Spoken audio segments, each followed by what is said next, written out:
Fala minha galera, tudo bom? Hoje a aula é sobre velocidade média. Quer aprender um pouquinho mais sobre isso? Então, depois da vinheta, vem com a gente.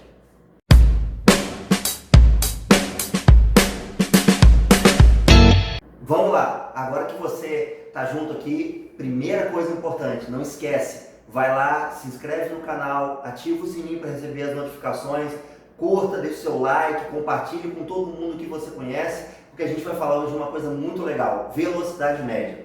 Ah, Marlon, é um assunto que eu já vi várias vezes em prova, várias questões, como é que eu faço para mandar bem isso daí numa prova? Primeiro vamos entender o conceito básico. O que é a velocidade média propriamente dito? Quando eu falo de velocidade média, eu falo da rapidez com que um movimento vai acontecer. Ou seja, a velocidade, ela sempre trata da rapidez de um movimento.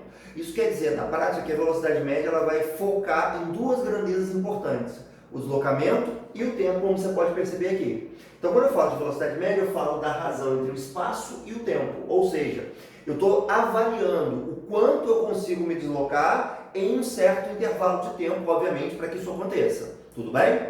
Uma coisa legal de comentar, e aí ó, vai um puxãozinho de orelha para você, que você não pode dar bobeira na hora de fazer sua prova na escola, no seu vestibular, o seu concurso, o que seja, porque as unidades muitas vezes nos derrubam. Então, muitas vezes erramos questões, perdemos pontos que estavam garantidos na nossa mão por causa de uma questão de unidade.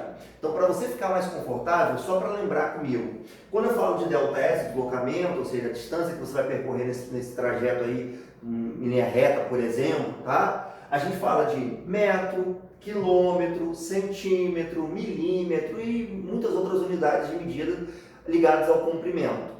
Uma coisa importante é que dessas unidades, a primeira que eu coloquei aqui em amarelo, fiz um destaque, ela é a unidade oficial do famoso Sistema Internacional. Lembra, o Sistema Internacional ele vai, na verdade, apresentar para vocês as unidades que vão ser colocadas como padrão, como referência para cada grandeza. Tudo bem?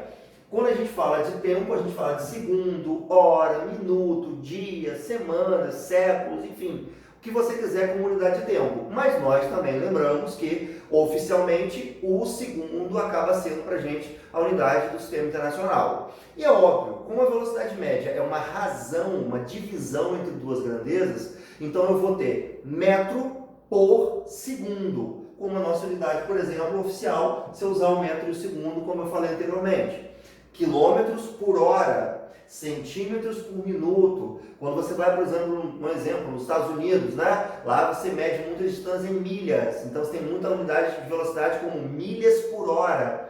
Então são muitas as variações, as unidades que eu posso trabalhar quando eu falo de velocidade média. Mas eu tenho que me atentar para aquilo que eu coloco como uma cobrança maior em termos de provas. Então, uma das coisas que a gente fala que é mais cobrada, que chama muito a nossa atenção, é a relação metro por segundo para quilômetro por hora. Afinal, aqui no Brasil, nós quando entramos num carro e olhamos para o marcador de velocidade dele, nós percebemos que geralmente essa velocidade é aferida em quilômetros por hora.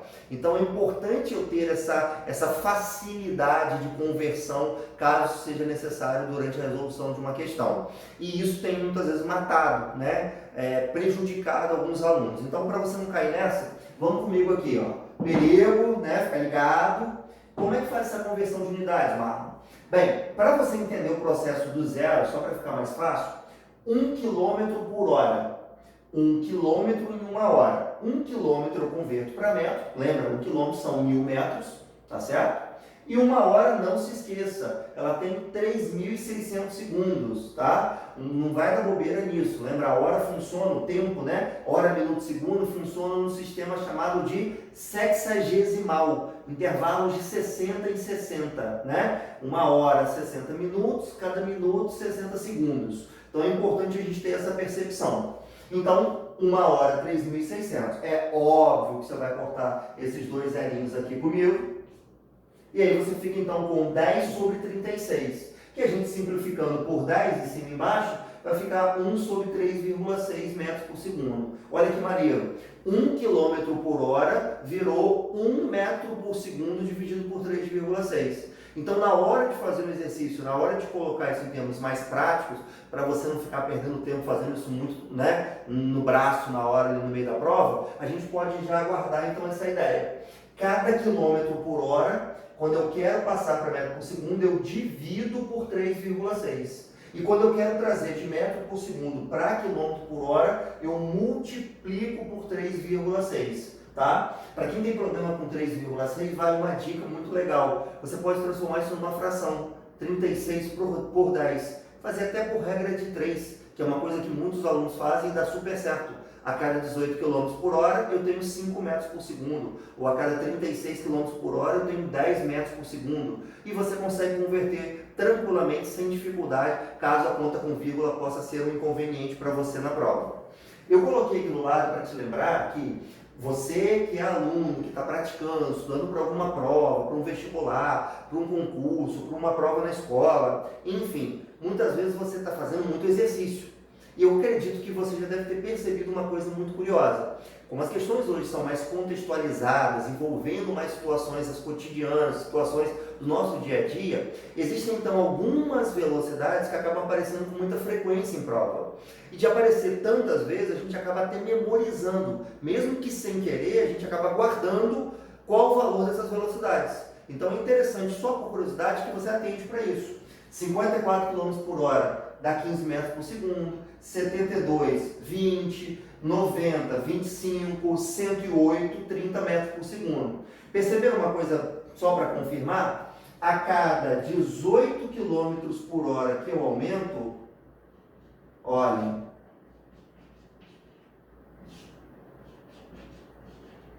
a minha velocidade em metro por segundo aumenta 5.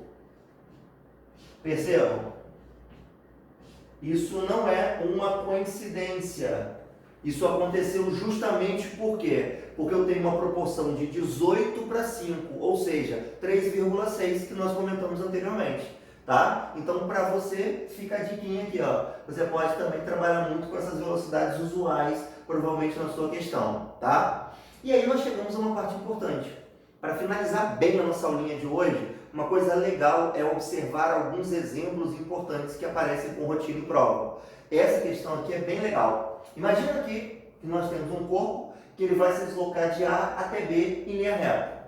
Agora preste atenção. Vamos supor que, especificamente nesse exercício, ele percorra a primeira metade do trajeto com uma velocidade constante de 30 km por hora. E a segunda metade do trajeto com uma velocidade também constante de 60 km por hora. Então eu estou dizendo que a velocidade na primeira metade é 30, a velocidade na segunda metade é 60. Claro que eu estou desconsiderando o tempinho em que você tem que acelerar de 30 para 60, tá? Estou fazendo de conta que essa mudança foi instantânea. E a minha pergunta para você é a seguinte: qual seria a velocidade média total do trajeto?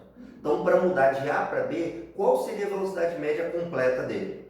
Às vezes, uma questão como essa, que parece simples, pode se tornar um problema para algumas pessoas em prova. Então, vem comigo. Velocidade média. Pelo que você acabou de ver comigo, velocidade média é ΔS sobre ΔT. O que eu fiz aqui? Já que ele não me disse o tamanho do trajeto, ele apenas falou que metade é metade, então eu chamei cada metade do trajeto de x, coloquei como uma incógnita. Então, ficamos com x e x. Isso quer dizer que o meu ΔS total passou a ser 2x. Então eu tenho 2x como distância total. O tempo, como eu sei que as velocidades são diferentes em cada parte, então eu tenho o tempo da primeira parte mais o tempo da segunda parte para dar o tempo total. Então eu chamei aqui de T1 mais T2, tudo bem? O que é o tempo? Gente, o tempo nada mais é, seguindo a mesma relação que eu te mostrei aqui, do que o espaço dividido pela velocidade. Então você acha o tempo da primeira parte dividindo a distância da primeira parte pela velocidade da primeira parte. Isso quer dizer que eu vou ter x dividido por 30, já que essa era a minha primeira velocidade. O tempo da segunda parte vai ser a distância da segunda parte, que também é x, dividido pela velocidade da segunda parte, que é 60. Observe. Ah, Marlon, então quer dizer que aqui embaixo rolou uma soma de frações. Sim, soma de frações, denominadores diferentes, faço o MMC. MMC de 30 e 60, coloquei o 60. 60 por 30, aqui em cima você sabe que fica 2. 60 por 60, aqui fica 1. Então ficou 2x mais 1x, ficamos com 3x. Divisão de fração, repete a primeira fração, 2x, troca o sinal, inverte a segunda fração. Eu cortei o x, 2 vezes 60, 120, dividido por 3, 40, está aí o nosso gabarito. Agora, deixa eu te falar uma coisa muito legal. Vem cá, chega perto. Uma coisa muito boa para você que quer mandar bem em prova. Eu preciso ter esse trabalho todo para fazer a questão? Não, eu não preciso. Então, se liga na diquinha do professor Marlon para você arrebentar e fazer essa questão em muito menos que 3 minutos na prova. O que acontece? Quando ele não falou as distâncias, isso muitas vezes gera uma preocupação para o aluno, porque ele fica assim, ah meu Deus, qual é a distância que eu vou escolher? Posso te dar uma dica? Na verdade, a distância, você observou isso no final da questão, ela foi cortada. Isso significa que ela é irrelevante, na verdade, para a questão. Então você podia bem que atribuir um valor. Você quer ver uma coisa bem legal que eu vou fazer para a gente acertar ela rapidinho? Já que ele não me deu o tamanho da estrada, eu vou supor mesmo, tá? Eu vou arbitrar um valor como se a estrada tivesse 60 km em cada metade. Lembra, isso aqui é o professor Marlon que está escolhendo essa distância. Então eu coloquei como 60 km em cada metade. Isso quer dizer que a estrada inteira passa a ter 120 km. Então já estou com o meu delta S, 120. E o tempo? Espera aí, para descobrir o tempo total da viagem, eu preciso pegar o tempo da primeira e o tempo da segunda parte. Vamos embora fazer isso? 60 km viajando a 30 km por hora, eu gasto quantas horas? 2 horas. Mais 60 km viajando a 60 km por hora, eu gasto quanto? 1 hora. 120 dividido por 3, olha o seu 40 aí na moleza, meu amigo. Com muito mais facilidade do que fazer aquela conta toda com letra ali. E isso você vai falar assim, mas eu posso atribuir qualquer distância? Juro para você, qualquer uma serve. Óbvio que tem uma malandragem por trás disso. Qual é a malandragem? Você sempre deve escolher distâncias, de preferência, se você quer fazer uma conta fácil, que sejam múltiplas das suas velocidades. Então, quando eu saquei que as velocidades eram 30 e 60, eu escolhi para cada metade uma distância que fosse múltipla delas. Escolhi os 60. Poderia ter escolhido 120, 180 e acredite, se você fizer em casa aí, você vai ver que o gabarito dá exatamente o mesmo. Então, velocidade média na ponta da língua para você, bem preparado. Se você tiver dúvida, no final aí, deixe os seus comentários, a gente vai responder para você todas as suas dúvidas e continue nos acompanhando no nosso canal, porque tem muita coisa boa vindo por aí. Um abraço, galera!